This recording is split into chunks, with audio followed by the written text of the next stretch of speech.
ನಮಸ್ಕಾರ ವೀಕ್ಷಕರೇ, ಅಕ್ಷಯ ಅಡಿಗೆಗೆ ಸ್ವಾಗತ.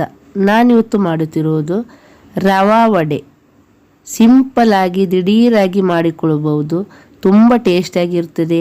ಬ್ಯಾಚುಲರ್ಗೂ ಮಾಡಬಹುದು. ಬೆಳಿಗ್ಗೆ ಬ್ರೇಕ್ಫಾಸ್ಟಿಗೆ, ಸಂಜೆ ಸ್ನ್ಯಾಕ್ಸಿಗೂ ಮಾಡಿಕೊಳ್ಳಬಹುದು. ಅದನ್ನು ಹೇಗೆ ಮಾಡೋದು ಅಂತ ನೋಡೋಣ. ಇಷ್ಟರವರೆಗೆ ನಮ್ಮ ಚಾನಲನ್ನು ಸಬ್ಸ್ಕ್ರೈಬ್ ಮಾಡದವರು, ಹೊಸದಾಗಿ ನಮ್ಮ ಚಾನಲ್ ನೋಡೋರು ಪ್ಲೀಸ್ ಸಬ್ಸ್ಕ್ರೈಬ್ ಮಾಡಿ. ಫುಲ್ ವಿಡಿಯೋವನ್ನು ನೋಡಿ.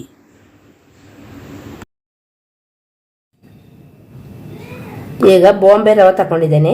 ಈ ಕಪ್ಪಿನಲ್ಲಿ ಒಂದು 2 ಕಪ್ಪು ಆಗುವಷ್ಟು ಬಾಂಬೆ ರವೆ ತಗೊಂಡಿದ್ದೇನೆ. ಈಗ ತೆಂಗಿನ ತುರಿ ತಗೊಂಡಿದ್ದೇನೆ. ಸ್ವಲ್ಪ ಸ್ವಲ್ಪ ತಗೊಳ್ಳಿ. ವಡೆ ಮಾಡುತ್ತಿರೋದು ನಾನು ಇವತ್ತು. ಸಿಂಪಲ್ ಆಗಿ ದಿಢೀರ್ ಮಾಡುವಂಥದ್ದು. ಒಂದು 1/4 ಟೀ ಸ್ಪೂನ್ ಸ್ವಲ್ಪ ತಗೊಂಡಿದ್ದೇನೆ ಜೀರಿಗೆ, ಮತ್ತು 1 ಕಾಯಿ ಮೆಣಸು ಸಣ್ಣಗೆ ಕಟ್ಟು ಮಾಡಿದ್ದೇನೆ. ಸ್ವಲ್ಪ ಕರಿಬೇವು, ಸ್ವಲ್ಪ ಕೊತ್ತಂಬರಿ ಸೊಪ್ಪು, ರುಚಿ ತಕ್ಕ ಉಪ್ಪು, 1 ಸ್ಪೂನ್ ಆಗುವಷ್ಟು ತುಪ್ಪ ತಗೊಂಡಿದ್ದೇನೆ. ನಿಮಗೆ ಎಣ್ಣೆ ಬೇಕಾದರೆ ಎಣ್ಣೆ ತಗೊಳ್ಬೋದು. ಈಗ ಒಂದು ಬಾಣಲೆ ತಗೊಂಡಿದ್ದೇನೆ.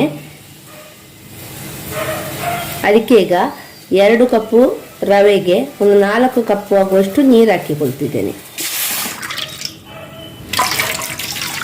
ನೀರು ಹಾಕಿಕೊಳ್ಳಿ.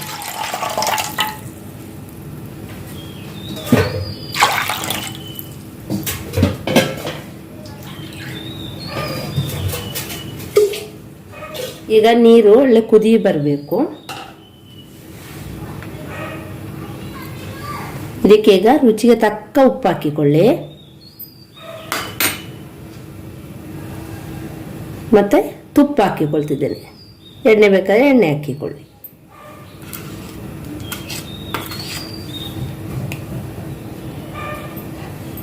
ಈಗ ಇದು ಒಳ್ಳೆ ಒಮ್ಮೆ ಕುದಿ ಬರಲಿ, ಆವಾಗ ರವೆ ಹಾಕಿಕೊಳ್ಬೇಕು.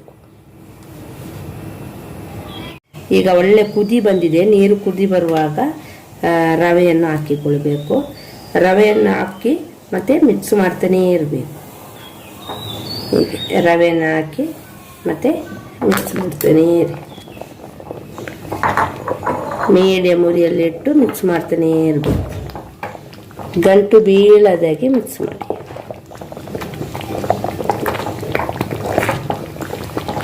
ಮೀಡಿಯಮ್ ಉರಿಯಲ್ಲಿ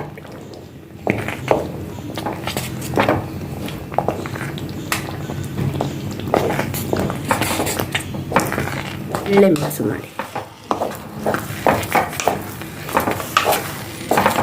ನೋಡಿ ಒಳ್ಳೆ ದಪ್ಪಾಗಿದೆ. ನೋಡಿ ಸಣ್ಣ ಉರಿಯಲ್ಲಿ ಇಟ್ಟಿದ್ದೇನೆ. ಈಗ ಸಣ್ಣ ಉರಿಯಲ್ಲಿ ಇಟ್ಟುಕೊಳ್ಬೇಕು. ಮತ್ತೆ ಎಷ್ಟು ದಪ್ಪ ಆದ ಮೇಲೆ ಗ್ಯಾಸ್ ಆಫ್ ಮಾಡಿಕೊಳ್ಳಿ. ಗ್ಯಾಸ್ ಆಫ್ ಮಾಡಿದ ಮೇಲೆ ಸಾಕು. ಇದನ್ನು ಹೀಗೆ ಸ್ವಲ್ಪ ತಣ್ಣಗಾಗಲಿ, ಅದಕ್ಕೆ ನಾನು ಸ್ವಲ್ಪ ಮುಚ್ಚಿಡ್ತೀನಿ. ಸ್ವಲ್ಪ ತಣ್ಣಗಾಗುವವರೆಗೆ ಸ್ವಲ್ಪ ಮುಚ್ಚಿಡಿ. ಈಗ ಸ್ವಲ್ಪ ಹೊತ್ತಾಗಿದೆ. ಗ್ಯಾಸ್ ಆಫ್ ಮಾಡಿದ ಮೇಲೆ ಸ್ವಲ್ಪ ತಣ್ಣಗಾಗಿದೆ. ಈಗ ಇದನ್ನು ಒಳ್ಳೆ ಹೀಗೆ ಮಿಕ್ಸ್ ಮಾಡಿಕೊಳ್ಳಿ. ಈಗ ಒಳ್ಳೆ ಮಿಕ್ಸ್ ಮಾಡಿದ್ದೇನೆ. ಸ್ವಲ್ಪ ಕ್ರಿಸ್ಪಿಯಾಗಿ ಬರಲಿ ಅಂತೇಳಿ ನಾನು ಸಣ್ಣ ಸ್ಪೂನಲ್ಲಿ ಒಂದು 2 ಸ್ಪೂನ್ ಆಗುವಷ್ಟು ಅಕ್ಕಿ ಹುಡಿ ತಗೊಂಡಿದ್ದೇನೆ. ಹಾಕಿದರೆ ಒಳ್ಳೆ ಕ್ರಿಸ್ಪಿಯಾಗಿ ಬರ್ತದೆ. ಅದಕ್ಕೆ ಹಾಕಿದ ಮೇಲೆ ಒಳ್ಳೆ ಒಮ್ಮೆ ಮಿಕ್ಸ್ ಮಾಡಿಕೊಳ್ಳಿ. ಒಟ್ಟಿಗೆ ಬೆರಿಬೇಕು. ಒಟ್ಟಿಗೆ ಬೆರೆಯಲಿ. ಈಗ ಸಣ್ಣ ಸ್ಪೂನಲ್ಲಿ 1 ಸ್ಪೂನ್ ಆಗುವಷ್ಟು ಸ್ವಲ್ಪ ಎಣ್ಣೆ ಹಾಕಿಕೊಳ್ತಿದ್ದೇನೆ. ಮತ್ತು ಅಕ್ಕಿ ಹುಡಿ ಹಾಕಿದ್ದೇನೆ. ಹಾಕಿದ ಮೇಲೆ ಒಳ್ಳೆ ಹೀಗೆ ಮಿಕ್ಸ್ ಮಾಡಿಕೊಳ್ಳಿ.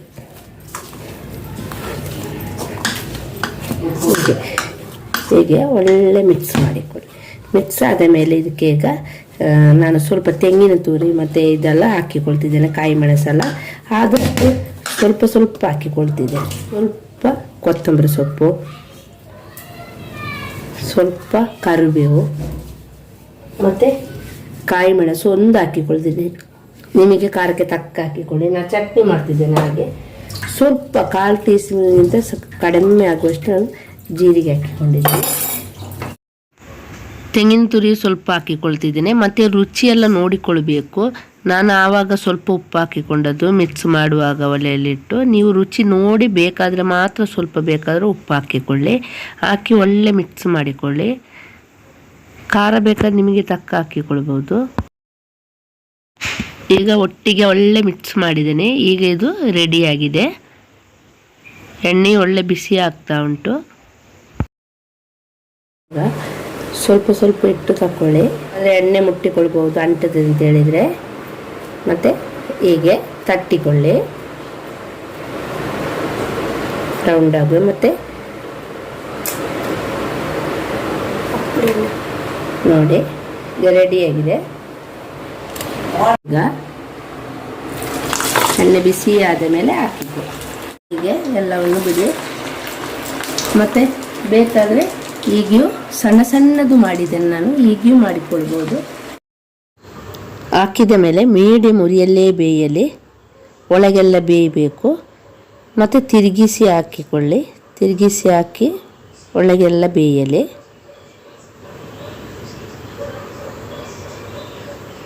ನೋಡಿ ಬಬಲ್ಸ್ ಎಲ್ಲ ನಿಲ್ಲುವವರೆಗೆ ಇಡಬೇಕು. ನಿಂತರೆ ಒಳ್ಳೆ ಬೆಂದಿದೆ ಅಂತ ಅರ್ಥ. ನೋಡಿ ಒಳ್ಳೆ ಬೆಂದಿದೆ. ಈಗ ಇದು ರೆಡಿಯಾಗಿದೆ. ಈಗ ಉಳಿದದನ್ನು ಹಾಕಿದ್ದೇನೆ. ಅದೇ ರೀತಿ ಬೇಯಿಸಿಕೊಳ್ಳಿ, ಒಳಗೆಲ್ಲ ಬೇಯಬೇಕು ಮೀಡಿಯಮ್ ಉರಿಯಲ್ಲಿ. ಎರಡು ಸೈಡು ಒಳ್ಳೆ ಬೇಯಲಿ.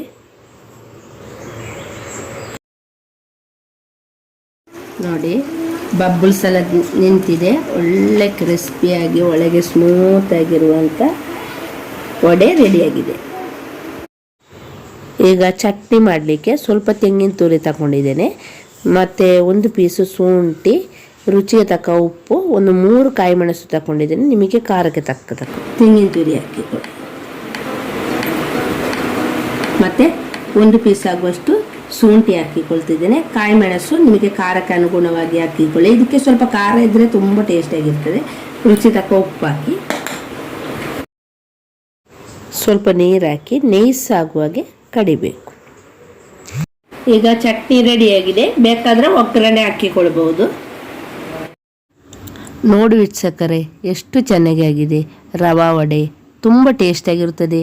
ತುಂಬ ಸಿಂಪಲ್ಲಾಗಿ ದಿಢೀರಾಗಿ ಮಾಡಿಕೊಳ್ಳಬಹುದು.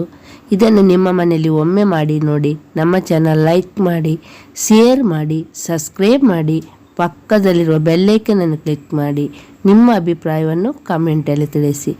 ಇಷ್ಟರವರೆಗೆ ನಮ್ಮ ಚಾನಲನ್ನು ಸಬ್ಸ್ಕ್ರೈಬ್ ಮಾಡದವರು, ಹೊಸದಾಗಿ ನಮ್ಮ ಚಾನಲ್ ನೋಡೋರು ಪ್ಲೀಸ್ ಸಬ್ಸ್ಕ್ರೈಬ್ ಮಾಡಿ. ಧನ್ಯವಾದಗಳು.